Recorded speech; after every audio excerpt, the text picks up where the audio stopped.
देखो टुनटुनी, मैं तुम्हें पहले ही साफ बता देता हूँ, अंडे में से बेटी नहीं निकलनी चाहिए, क्योंकि तुम जानती हो ना, मुझे बेटियां बिल्कुल पसंद नहीं है। अगर इस अंडे में से बेटी निकली तो ध्यान रखना, मैं उसको जान से मार दूंगा। ऐसा मत कहिए जी, बेटियां तो भगवान का दूसरा रूप होती है। मैंने कह दिया तो कह दिया, मुझे बेटा ही चाहिए। तभी वो अंडा फूट जाता है और टुनटुनी को एक बेटी होती है, जिसे देख चिंटू गुस्से से भर जाता है। मैंने तुमसे कहा था ना, मुझे बेटा ही चाहिए, बेटी नहीं चाहिए। अब मैं इसकी जान ले लूंगा। ऐसा मत कीजिए जी, कोई पिता अपनी बच्चे को कैसे मार सकता है? इसे छोड़ दीजिए, इसके बदले भले ही मेरी जान ले लीजिए। चिंटू चिड़ा टुनटुनी की लाख मिन्नत करने के बाद भी उस बेटी को जान से मारकर जंगल में फेंक देता है और टुनटुनी रोती रह जाती है। हे ऊपर वाले, अपनी बेटी को मरते हुए देखने से तो अच्छा था कि तू मुझे ही मार डालता। समय बीतता गया और एक दिन टुनटुनी को एक साथ 3 बेटियां हुई। टुनटुनी को चिंटू का डर सताने लगा, इसलिए वो बहुत घबराने लगी। अरे ये क्या हो गया? अगर चिंटू जी को पता चला कि मेरे एक साथ 3 बेटियां हुई है तो वे इनकी जान ले लेंगे। मुझे कुछ तो करना होगा, मैं इन फूल सी बच्चियों को नहीं मरने दे सकती। बहुत सोचने के बाद टुनटुनी अपनी तीनों बेटियों को लेकर उड़ जाती है और उन्हें एक सुरक्षित जगह पर छिपाकर जाने लगती है। तभी उसकी सबसे छोटी बेटी कहती है, माँ, अभी हम तीनों बहुत छोटे हैं, आप हम तीनों को क्यों छोड़कर जा रही हो माँ? हमारा ध्यान कौन रखेगा? मुझे माफ कर दो मेरी बच्चियों, अगर मैं तुम तीनों को अपने साथ रखती तो तुम्हारे पिताजी तुम्हारी जान ले लेते। तुम तीनों यहाँ बिल्कुल सुरक्षित हो, बस यहाँ से बाहर मत निकलना, बाहर शिकारी पक्षी घूमते रहते हैं। मेरी प्यारी बच्चियों, मैं तुमसे रोज मिलने आया करूँगी और अपनी बच्चियों के लिए खाना भी लाया करूँगी। ठीक है माँ, लेकिन वापस जल्दी आना। इसी तरह टुनटुनी रोजाना जब चिंटू चिड़ा सो जाता, तब चिंटू से छुपकर अपनी बेटियों से मिलने जाती थी। ये टुनटुनी रोज मुझसे छुपकर कहाँ जाती है? कुछ तो बात है, आजकल मुझ पर ध्यान भी नहीं दे रही। मुझे इसका पीछा करना होगा। चिड़ा टुनटुनी का पीछा करते हुए उसी जगह पहुंच जाता है जहां टुनटुनी अपनी तीनों बेटियों को खाना खिला रही थी। चिंटू को अपने सामने देख वो चारों बहुत डर जाती है। मेरे साथ इतना बड़ा धोखा टुनटुनी, मेरी 3 बेटियां हैं और आज तक तूने मुझे खबर भी नहीं लगने दी। अब तू देख मैं क्या करता हूँ, मैं इन तीनों को बेचकर पैसा बनाऊंगा, पैसा। ऐसा मत कीजिए, वो शिकारी मेरी तीनों बच्चियों को खा जाएगा।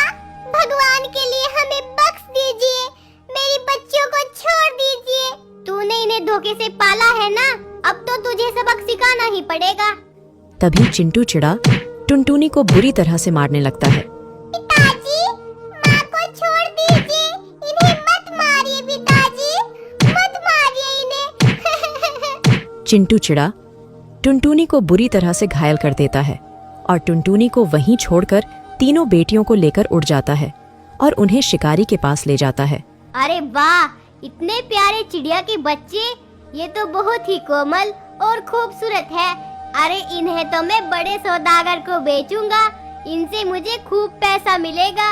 वाह शिकारी जी, ये तीनों मेरी बेटियां हैं, मैं इन्हें बेचना चाहता हूँ, इनके बदले मुझे खूब सारा पैसा चाहिए। ठीक है, ये लो तीनों के बदले पूरे 5000 रुपये। पैसों को लेकर चिंटू चिड़ा बहुत खुश हो जाता है और वहाँ से जाने लगता है। हमें छोड़कर मत जाइए पिताजी, ये शिकारी पता नहीं हमारे साथ क्या करेगा। पिताजी मत जाइए। हाँ पिताजी, हमें शिकारी से बचा लीजिए। चिंटू चिड़ा वहाँ से चला जाता है। तभी रास्ते में उसे एक बड़ी चील नजर आती है। इतने सारे पैसे ये मुझे दे दे, नहीं तो तू जान से जाएगा। नहीं नहीं, मैं ये पैसे नहीं दूंगा। तभी वो चील चिंटू पर हमला कर देती है, जिससे चिंटू घायल हो जाता है और वो चील चिड़े के पैसे लेकर उड़ जाती है। उधर टुनटुनी की तीनों बेटियां डरी हुई थीं। अब मैं तुम तीनों को सौदागर को बेचूंगा, उससे मुझे बहुत सारा पैसा मिलेगा। ये सुनकर तीनों बहुत डर जाती है। तीनों बेटियां कैद हो गई थीं। सुनो मेरी बहनों, हमें इस शिकारी को चकमा देकर यहाँ से भागना होगा। पर कैसे? उस शिकारी ने तो हमें पिंजरे में बंद कर दिया। अब हम क्या और उधर टुनटुनी बहुत परेशान थी। पता नहीं तुम कहाँ हो मेरी बच्चियों। मुझे अगर तुम्हें ढूंढना है तो मुझे तुम्हारे पिता के पास फिर से जाना होगा, लेकिन मैं तुम्हें ढूंढ कर ही रहूंगी मेरी बच्चियों। टुनटुनी चिंटू को ढूंढते हुए जैसे ही चिंटू के पास पहुंची तो घबरा गई। अरे आप तो बहुत जख्मी हो, ये चोट आपको कैसे लगी? चिंटू चिढ़ा टुनटुनी को उस पक्षी की कहानी बता देता है। तभी टुनटुनी घायल चिंटू की मदद करती है और कहती है, देखा आपने, आपको अपनी बेटियों को बेचने की सजा मिली है। अगर आप अपनी गलती सुधारना चाहते हैं तो बता दीजिए कहाँ है हमारी बेटियाँ? मैंने बेटियों को शिकारी को बेच दिया है। चलो हम उसी के पास चलकर अपनी बच्चियों को ले आते हैं। चिंटू और टुनटुनी शिकारी के ठिकाने पर पहुंचते हैं। वहां पहुंचकर वो देखते हैं कि यहाँ तो ना ही शिकारी हैं और ना ही बच्चे हैं। वो शिकारी हमारी बेटियों को कहाँ ले गया?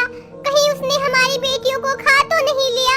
वो शिकारी किसी बड़े सौदागर को चिड़िया की बच्ची बेचता है।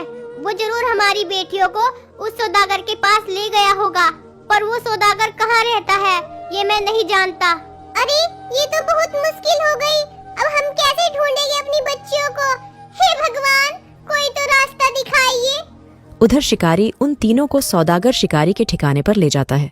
अरे वाह, ये बच्चा तो बहुत ही उम्दा है। इन्हें खाकर तो मुझे बड़ा मजा आएगा। बहुत खूब शिकारी, ये लो अपने पूरे 50,000 रुपये। शुक्रिया सौदागर जी। हा हा हा हा। लगता है अब ये सौदागर हमें खाकर ही रहेगा। इस सौदागर ने हमें खरीद लिया है। अब हमारी जान नहीं बच पाएगी। अच्छा ही है, हम जीकर क्या करेंगे?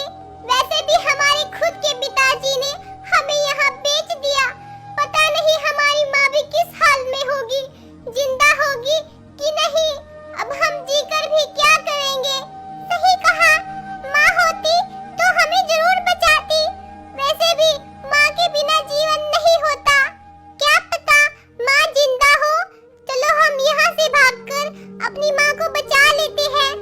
इतना बोलकर तीनों एक साथ वहां से निकल भागती है। तभी सौदागर भागती हुई सबसे छोटी बेटी को अपने पंजों में दबा लेता है और शिकारी से कहता है, अरे ओ शिकारी, तेरे होते हुए 2 बच्चियां भाग गई, इसलिए अब मैं तुझे एक बच्ची के ही पैसे दूंगा। ला मेरे बाकी के पैसे वापस कर, नहीं तो मैं तुझे ही खा जाऊंगा। शिकारी पैसे वापस नहीं लौटाना चाहता था, इसलिए वो सोच में पड़ गया कि अब वो क्या करें। मैंने तो तुम्हें बच्चियां दी थी, अब वो भाग गई तो इसमें मेरी कोई गलती नहीं है। अब मैं तुम्हें कोई पैसे वैसे नहीं देने वाला। इतना बोलकर शिकारी पैसे लेकर वहां से भागने लगता है। तभी सौदागर उससे कहता है, तू अब तो यहाँ से भाग जाएगा, लेकिन मैं तुझे ढूंढकर मार डालूंगा। इतना सुनकर शिकारी वहां से भाग जाता है, लेकिन उसके मन में डर बैठ जाता है कि सौदागर शिकारी उसे पकड़ लेगा तो नहीं छोड़ेगा। फिर वो अपने घर पहुंचता है तो देखता है कि चिंटू और टुनटुनी उसी के घर में उसका इंतजार कर रहे थे। शिकारी भाई, हमें हमारी बच्चियां वापस कर दो। हम आपका पैसा आपको लौटा देंगे। इनकी 2 बेटियां तो सौदागर के पास से भाग गई। क्यों ना मैं इन दोनों को ही सौदागर को दे दूं? मैं उसके पैसे लेकर भागा हूँ, वरना वो मुझसे बदला जरूर लेगा। ठीक है, मैं तुम्हें तुम्हारी बेटियों के पास ले चलता हूँ। चलो मेरे साथ। तभी शिकारी चिंटू और टुनटुनी को उसी शिकारी के पास ले जाता है और कहता है, सौदागर जी, वे 2 बेटियां तो भाग गई, लेकिन कोई बात नहीं, मैं उनके बदले में उनके माँ बाप ले आया हूँ। आप इन्हें खा लो। माँ, पिताजी, आप दोनों। पिताजी, आपको तो चोट लगी है। माँ, मुझे बचा लीजिए माँ। ऐसे कैसे बचा लेगी तेरी माँ? तू अभी मेरे कब्जे में है और तू अब मेरी खुराक बनने वाली है। तेरी ये कमजोर माँ और घायल पिता कुछ नहीं कर पाएंगे। शिकारी, इन दोनों को भी पिंजरे में बंद कर दो। मैं इन तीनों को एक साथ ही खाऊंगा। तभी शिकारी चिंटू और टुनटुनी को भी पिंजरे में बंद करने लगता है। ये सब बाकी 2 बेटियां छिपकर देख रही थीं। तभी वो सामने आती है। नहीं नहीं, हम अपने माता पिता को कैद नहीं करने देंगे। वो दोनों अपने माता पिता को बचाने के लिए शिकारी के पास आती है और उस पर हमला करने लगती है। तभी सौदागर और शिकारी मिलकर सभी को पिंजरे में बंद कर देते हैं। मैं अब इन 5 को खाऊंगा। मैं इन्हें खाने के लिए मिर्च मसाला लेने जा रहा हूँ, तब तक तुम इनका ध्यान रखना, ये कोई चालाकी ना करे। इतना बोलकर सौदागर चला जाता है। अब पांचों को वहां से बच निकलने के लिए कोई रास्ता नजर नहीं आ रहा था। तभी चिंटू कुछ सोचने लगता है और शिकारी को अपने पास बुलाकर कहता है, शिकारी भाई, तुम हमें इस पिंजरे में से निकाल दो, उसके बदले में हम तुम्हें बहुत सारा पैसा देंगे। हा हा हा, तुम तो मुझे एक ही बार पैसा दोगे, लेकिन ये सौदागर मुझे हर बार पैसा देगा जब भी मैं इसके पास शिकार लेकर आऊंगा। हा हा हा, अब तो तुम सब लोग मरने के लिए तैयार हो जाओ। हम तुम्हें इस लायक नहीं छोड़ेंगे कि तुम किसी और पक्षी का शिकार करो। तभी चिंटू अचानक से शिकारी की गर्दन पकड़ लेता है। फिर टुनटुनी और चिंटू उसकी गर्दन को उसके धड़ से अलग कर देते हैं। कुछ देर बाद सौदागर मिर्च मसाले लेकर वहां आता है। अरे ये क्या, ये तुम लोगों ने क्या किया? तुमने शिकारी को ही मार डाला। मैं अभी तुम लोगों को खाता हूँ। तभी सौदागर गुस्से में टुनटुनी की एक बेटी को पिंजरे से बाहर निकाल लेता है। वो उसको खाने वाला था। तभी चिंटू बोलता है, सौदागर जी, मरने वाले की आखिरी इच्छा पूरी करनी चाहिए, और एक असली शिकारी मरने वाले की आखिरी इच्छा जरूर पूछता है। मेरी भी एक इच्छा है। ठीक है, बता क्या है तेरी आखिरी इच्छा? मैं अपनी बेटियों को अपने सामने मरते हुए नहीं देख पाऊंगा, इसलिए मेरी यही इच्छा है कि आप सबसे पहले मुझे ही खा लो। सौदागर चिंटू की बात मान लेता है। वो बेटी को पिंजरे में ही बंद कर देता है। फिर वो चिंटू को खाने के लिए जैसे ही मुंह खोलता है, चिंटू मरे हुए शिकारी का धड़ सौदागर के मुंह में घुसेड़ देता है, जिससे उसे सांस आना बंद हो जाता है और उसकी मौत हो जाती है। पिताजी, आपने हम सबको बचा लिया। आप इस दुनिया के सबसे अच्छे और सबसे बहादुर पिता हो। इसके बाद से चिंटू अपनी बेटियों और पत्नी से बहुत प्यार करने लगता है और खुशी खुशी उनके साथ रहने लगता है।